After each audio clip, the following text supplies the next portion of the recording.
En tant qu'entreprise collective, c'est sûr que nous, ce qu'on va chercher en tant que coopérative de travailleurs, ce qu'on cherche, c'est à garder des emplois.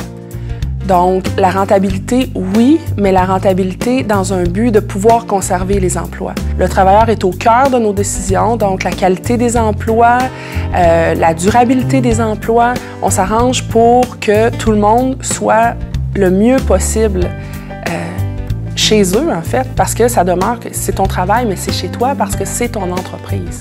Nous, on a pris la décision à l'ouverture en 2005 d'adhérer à une convention de partage de pourboire. Ça, c'est pas régulier dans le milieu de la restauration. Ça veut dire que les serveurs, les cuisiniers, en fait, le plongeur, tout le monde qui travaille pendant une soirée, à la fin de la soirée, on sépare les pourboires en fonction des heures travaillées. Ce que ça fait, au niveau des serveurs, c'est sûr qu'ils sont un peu moins payés que s'ils allaient travailler au centre-ville dans une boîte où ils ont tous leurs pourboires, mais ça fait des esprits d'équipe beaucoup plus intéressantes. Ça fait qu'on attire des gens qui viennent travailler chez nous qui ne sont pas là que pour l'argent, donc ils sont là pour le projet, pour les valeurs, et ça fait des emplois de cuisine qui sont beaucoup mieux payés que la majorité de l'industrie.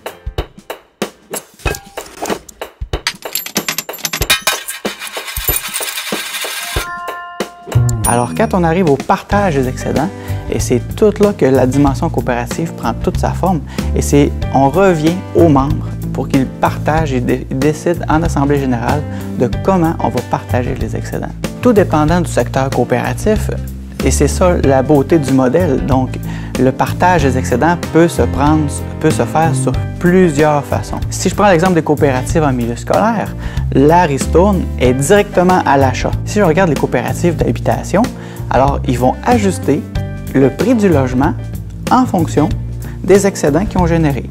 Le membre d'une coopérative est capable de mieux comprendre les besoins à long terme de sa coopérative parce que fondamentalement, la coopérative pour le membre est un outil de structure dans sa communauté, de générer des bons emplois, de donner des services de qualité.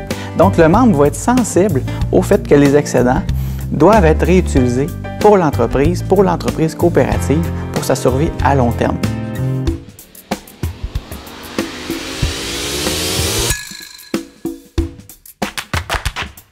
Pour nous, à la Maison Verte, nous trouvons que c'est très important d'être impliqués dans notre communauté parce que les membres, c'est notre source de vie et on veut vraiment les impliquer. On veut vraiment avoir un petit peu plus que des clients, on veut avoir des partenaires. Ce ne sont pas simplement des gens de notre quartier qui achètent de temps en temps. On veut qu'ils soient impliqués dans la vie de la coop, qu'ils participent à nos événements parce que nos événements sont bâtis sur leurs intérêts, sur leurs demandes. Étant un coop de solidarité, nous avons les membres travailleurs, les membres usagers et les membres de soutien.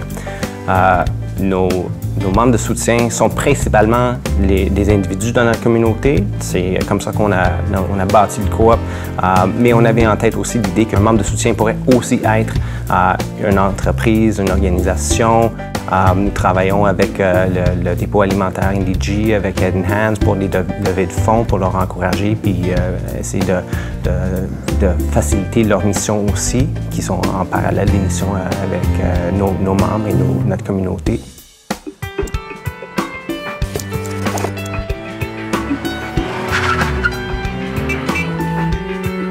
Ça fait partie du fondement de l'ADN de la coopérative, de travailler en réseau, parce que fondamentalement, c'est recréer au niveau des entreprises ce que les membres, ce que les individus ont décidé de faire ensemble en créant leur coopérative. Qu'on parle d'entraide, qu'on parle de solidarité entre les coopératives, qu'on parle de responsabilité individuelle, collective. C'est toutes des valeurs qui font en sorte qu'on a besoin de ça, on a besoin de coopérer ensemble, on a besoin de travailler ensemble parce que les objectifs qu'on a, ils sont bons pour tout le monde veut les atteindre et l'union fait la force, donc on travaille ensemble vers ça. À la fédération, on essaie d'acheter le plus en réseau possible parce que plus le chiffre d'affaires est grand, plus le pouvoir d'achat est grand et meilleurs sont les prix. Et d'un point de vue peut-être moins commercial, mais plus coopératif, ça permet aussi aux administrateurs des coopératives, aux employés des coopératives d'échanger des façons de faire, d'échanger des procédés, des techniques. Peut-être que finalement, quand on regarde une autre coopérative, bien, le problème qu'on avait, il y a quelqu'un d'autre qui l'a aussi. Peut-être que cette autre coopérative-là, elle a trouvé des solutions auxquelles on n'avait pas pensé et qu'on peut prendre et mettre en application chez nous.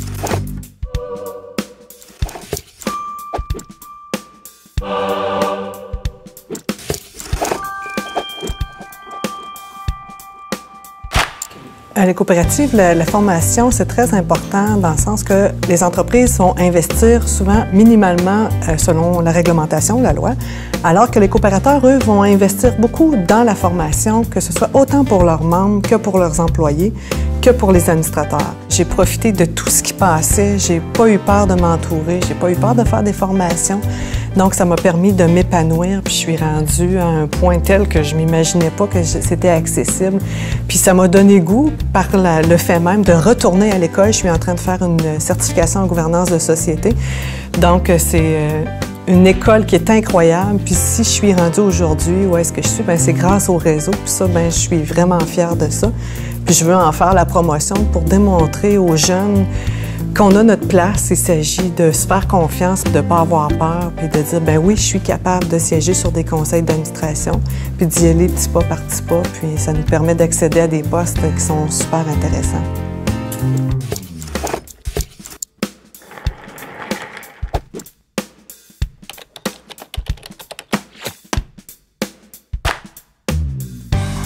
Les impacts directs sur les élèves qu'on a constatés depuis les derniers temps, c'est entre autres la motivation à aller à l'école. Le sentiment d'appartenance aussi qui compte beaucoup pour les jeunes, la connaissance de leur milieu. Donc, c'est des impacts directs sur les jeunes qui sont favorables finalement à embarquer dans un projet d'éducation à la coopération. Je crois fermement que de vivre la coopération chez les jeunes, ça les outille davantage à leur devoir de citoyen.